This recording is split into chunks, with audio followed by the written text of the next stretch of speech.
Hello and welcome to बिटनिंग। साथ में मिलके शुरू करते हैं ज़िंदगी की दूसरी इनिंग। सबसे बड़ी खबर जो है वो ये है कि चेन एनालिसिस की सबसे रिप्यूटेड रिपोर्ट है और इससे ऊपर रिपोर्ट नहीं है। और चेन एनालिसिस ये कह रहा है कि क्रिप्टो अडॉप्शन जो ग्रास रूट लेवल पे है, ग्लोबल क्रिप्टो अडॉप्शन में इंडिया नंबर 1 है। 2023 में भी इंडिया नंबर 1 था, इस बार भी इंडिया नंबर 1 है।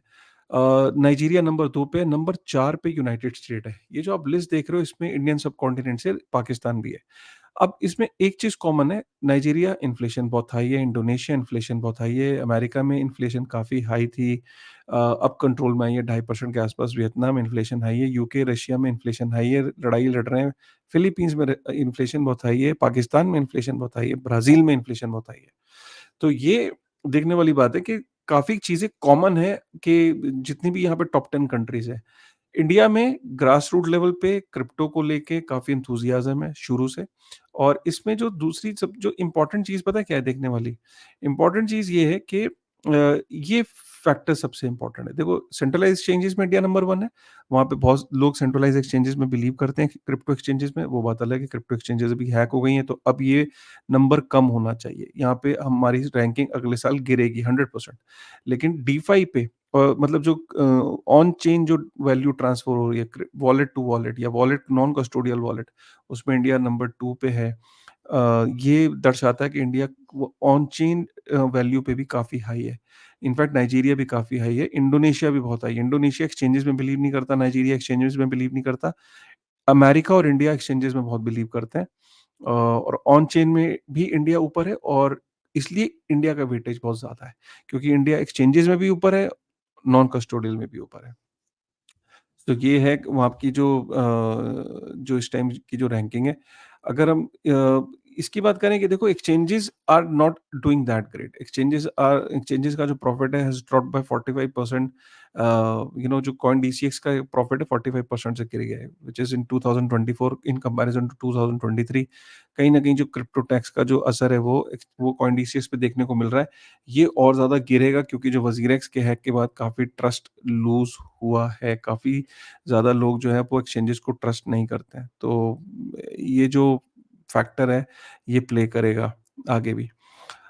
यूके के अंदर ना प्रपोज़ल ये है कि वहाँ की जो पार्लियामेंट है, वो कह रही है कि वहाँ पे बिल इंट्रोड्यूस हुआ है कि क्रिप्टो को एक एज़ अ पर्सनल प्रॉपर्टी जो है वो रेगुलेट कर देता है।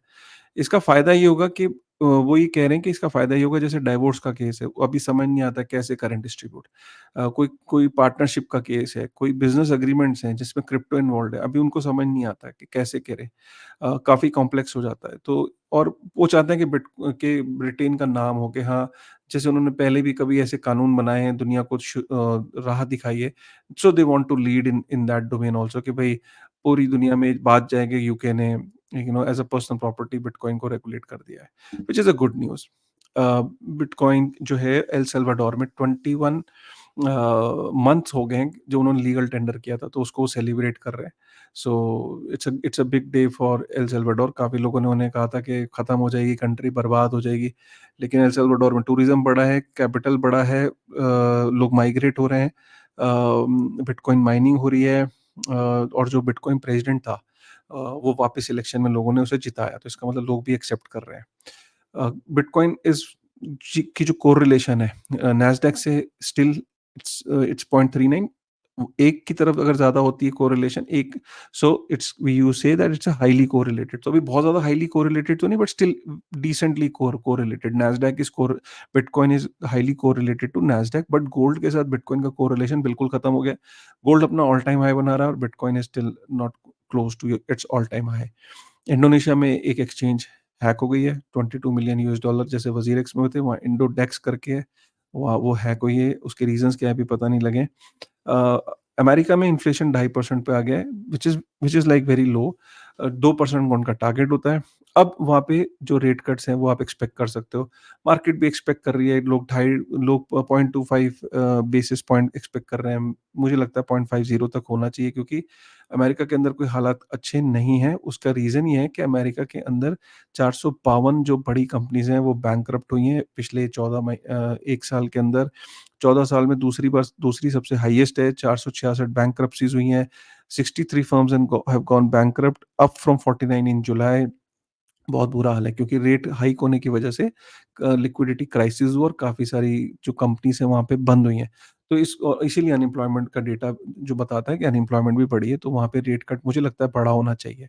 बड़ा होते ही मतलब मनी प्रिंटर ऑन होगा तो आपको पता है उसका मार्केट में ओवरऑल क्या इम्पैक्ट पड़ता है। इन्फ्लेशन अभी भी वहाँ 2.5% ज़रूर है, लेकिन जो कुछ कैटेगरीज़ होती है ना, सरकार आपको उन कैटेगरी से जो बास्केट होती है उससे ये चीज़ें बाहर निकाल देती है। जैसे car insurance, transportation, hospital, air travel, holiday, 5 star में खाना खाना, ये सारी वो ना बास्केट का पार्ट नहीं होता है। तो इस अब अगर इन चीज़ों को देखें तो अभी भी अमेरिका में इन्फ्लेशन काफ़ी हाई है। सो बट क्योंकि यहाँ पे अब इंडस्ट्री पे काफ़ी फ़र्क पड़ रहा है इसका रेट हाइक का, तो you can expect rate cut. उसके बाद टेलर स्विफ्ट ने ना जब से कमला हैरिस को सपोर्ट करने की बात करी है, तो वहाँ पे कमला हैरिस का पलड़ा भारी हो गया। 50% चांसेस है कि कमला हैरिस जीतेगी। Obviously it's a bearish news for crypto, क्योंकि अगर कमला हैरिस वापस आती है तो it won't be a good news. अब और एक बात बोलूँ वैसे, इलेक्शंस कोई भी हो, बिटकॉइन अपना ऑल टाइम हाई बनाता है इलेक्शंस के बाद। 2016 में इलेक्शन हुआ था, बिटकॉइन की प्राइस चार्ट देख लो, उसके बाद अगर हम देखें तो 2016 में इलेक्शन हुआ था, उसके बाद आप प्राइस चार्ट देख लो। रियली डज़न्ट मैटर कि बिटकॉइन में इलेक्शंस के बाद बिटकॉइन अपना ऑल टाइम हाई बनाता है अमेरिकन इलेक्शंस के बाद। गोल्ड से कंपेयर करें तो 1 ट्रिलियन यूएस डॉलर का मार्केट कैप हमारा है, गोल्ड का 17 ट्रिलियन है, आर्ट का 18 ट्रिलियन है और रियल एस्टेट का 333 ट्रिलियन है पूरी दुनिया में। अभी भी आप बहुत, बहुत शुरुआती दिनों में हो। कई बारी आपको लगता है ना अभी बिटकॉइन बोरिंग हो गया, पुराना हो गया, भाई अभी तो शुरू भी नहीं हुआ है। 197 डेज़ हो गए 1 ट्रिलियन यूएस डॉलर के मार्केट कैप बिटकॉइन को, बहुत बड़ी बात है। Now bitcoin is stable, 1 trillion US dollar से ऊपर 200 दिन हो गए हैं बिटकॉइन के मार्केट कैप को। डिफ़िकल्टी रेट इसको मोटा-मोटा ऐसे समझो कि डिफ़िकल्टी रेट जब बहुत ज़्यादा हाई हो जाता है, माइनर्स नाखुश हो जाते हैं, उनको ज़्यादा मेहनत करनी पड़ती है बिटकॉइन को माइन करने के लिए। लेकिन आप रिटेलर हो, आप इन्वेस्टर हो, आपके लिए अच्छी खबर है। इसका मतलब ये है कि बिटकॉइन जिस किले के अंदर है, वो किले की दीवारें और ज़्यादा मज़बूत हो गई हैं। आप क्या चाहोगे, कमज़ोर किला या एक मज़बूत किला? तो बस आप ये समझो कि डिफ़िकल्टी एडजस्टमेंट इतनी हाई होने की वजह से बिटकॉइन की जो चारों तरफ जो दीवार है, वो और ज़्यादा स्ट्रॉन्ग हो गई। अगर किसी को 51% अटैक करना है, तो बहुत मेहनत लगेगी और बहुत फंड्स लगेंगे। उसके बाद हम ये देखें तो का 70% चांसेस लोग ये कह रहे हैं कि 25 बेसिस पॉइंट कट होगा रेट कट, और 30% चांसेस है कि 50 बेसिस पॉइंट कट होगा। मैं 30% की साइड पे हूँ, लेट्स सी। यहाँ पे जितनी भी कंपनीज़ हैं, राइट, जितनी भी कंपनीज़ हैं, उन्होंने जितना भी डोनेशन दिया है क्रिप्टो मतलब पॉलिटिशियंस को, 40% क्रिप्टो कंपनीज़ ने दिया है। तो अब पॉलिटिशियंस के का डोनेशन भी अमेरिका में क्रिप्टो पे डिपेंडेंट है। ये चार्ट कुछ इस तरीके से दिखाता है भई, अगर हम इसको देखें तो कि गोल्ड कहाँ पे है, कैश कहाँ पे है इतने सालों में, और बिटकॉइन कहाँ पे है। तो bitcoin is a clear winner. आपकी जो फ्लैट लाइन है ये गोल्ड और कैश की, अगर आपने अपने 100 डॉलर एवरी मंथ आपने सेव किए होते कब से, 2014 से। और जो एक्सचेंजेज़ हैं उस पे बिटकॉइन जो है वो घट रहा है, और उसकी जो सप्लाई है वो एक्सचेंजेस पे घट रही है। That means people are storing it and expecting a bull market in the future. ये तभी होता है, राइट। और 50 million bitcoin addresses now hold non zero balance, मतलब कि बिटकॉइन के जो ज़ीरो एड्रेसेस, जिसमें ज़ीरो बैलेंस होता था, वो एड्रेसेस को अगर हम देखें, और अब हम देख रहे हैं कि 50 मिलियन बिटकॉइन एड्रेसेस हैं जिसमें नॉन ज़ीरो बैलेंस है, मतलब कुछ ना कुछ सतोषी पड़ा है, which is a good thing.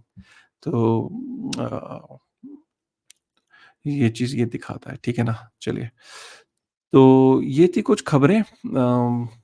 जो डैम्पनिंग न्यूज़ है, अच्छी news, India still number 1 despite the fact of taxations and all this things happening.